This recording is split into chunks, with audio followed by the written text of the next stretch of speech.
Hey, Friday! Sure, weekend is here, finally. Hello, Segi. How's it, Jerome? That was rather strenuous, quick week, though. No, yeah, but it's been with the elections and, Yes. and all of the bits and pieces, it's been a hectic week. It has been a rough week. I was just going to ask you who you voted for, but hey, Yeah. I don't want to start that. Let's don't go there. Let's don't go there.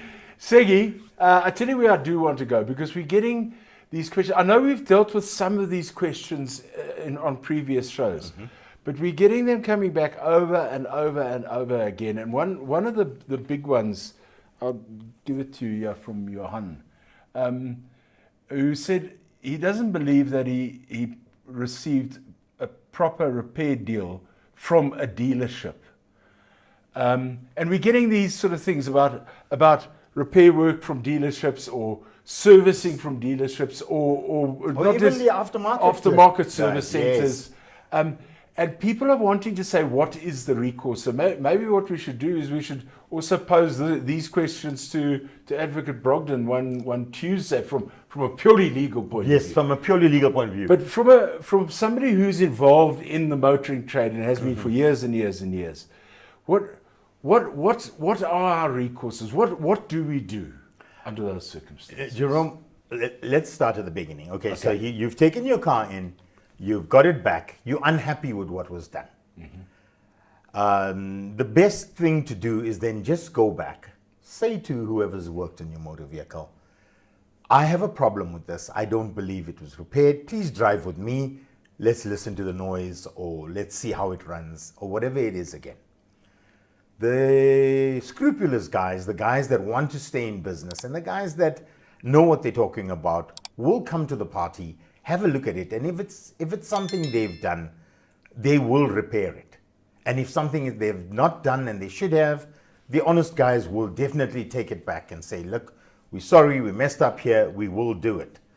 It's ultimately up to you as the client to decide, hey, the guy's been honest with me, he's sorting it out, it's all good.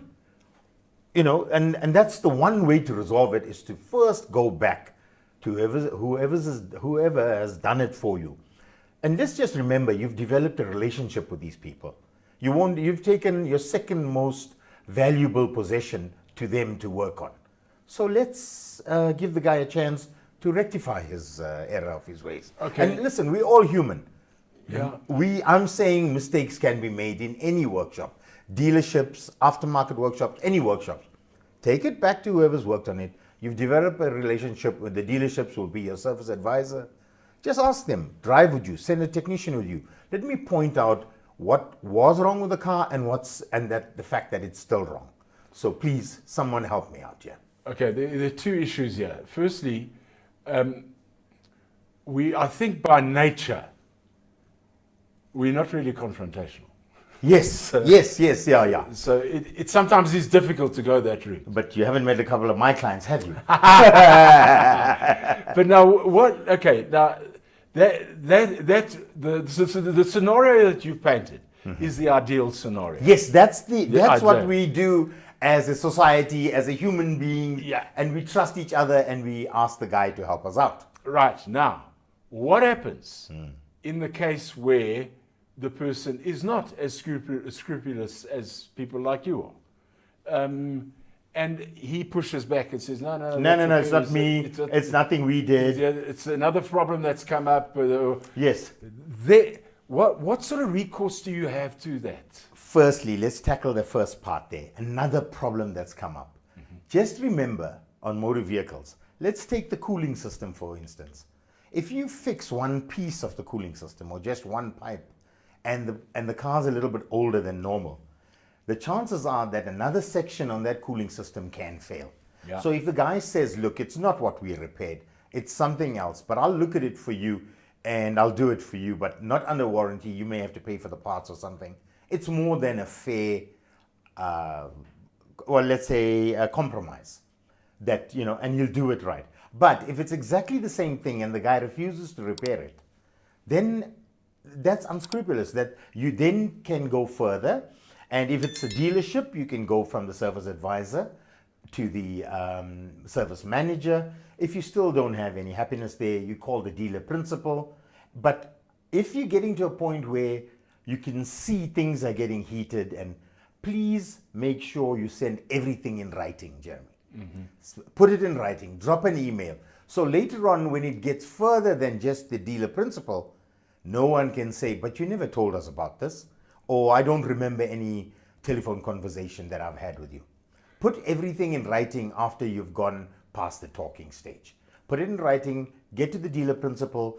If that doesn't suffice, then you got the RMI, the Retail Motor Industry Agency. Now, hang on. You say that, and that's a very good point you've just made, because Joan from Wendywood said, who is the retail motor industry? Who are they? And what they do And in what the do motor they do? industry. Yeah. Okay. They a body that most of the so-called good workshops join, in that they oversee that no clients get ripped off, if I can use that term loosely.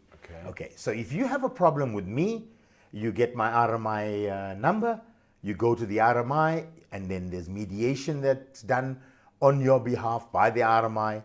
Even though I pay a membership fee, Jeremy, they look at it from both sides. And if for whatever reason they find, look, you can afford to take a little bit of a knock here, let the client be happy, they will say so and make the suggestion. Ultimately, the RMI can't force a dealership to replace or repair the client's vehicle. The dealership then takes it upon themselves, looks at the RMI recommendation, and decides what they're going to do.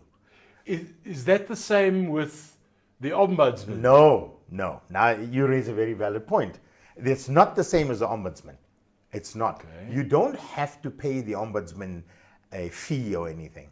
But I think, yes, there is a body, the ombudsman, the Motor Industry Ombudsman, MIO, and you can Google them. You can get online if you have a problem with someone, you've tried all the avenues, you've failed, and you're unhappy, your ombudsman is your next step. You give them, you go online, you fill in all the necessary forms, details, and all the information they require, including all the emails you've sent, like I mentioned, and the ombudsman will step in.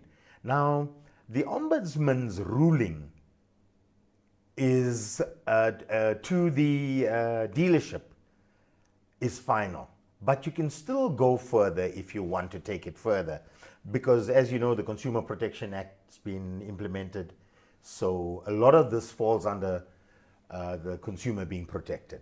And the ombudsman has been there just to be like that intermediate guy that hopefully you don't have to go to the next step, the Consumer Council and things like that. And in a lot of instances, dealerships listen, accept the ombudsman's ruling, whatever it may be, and it either gets resolved, or the ombudsman says to the client, look, in this particular case, you have no recourse. Okay.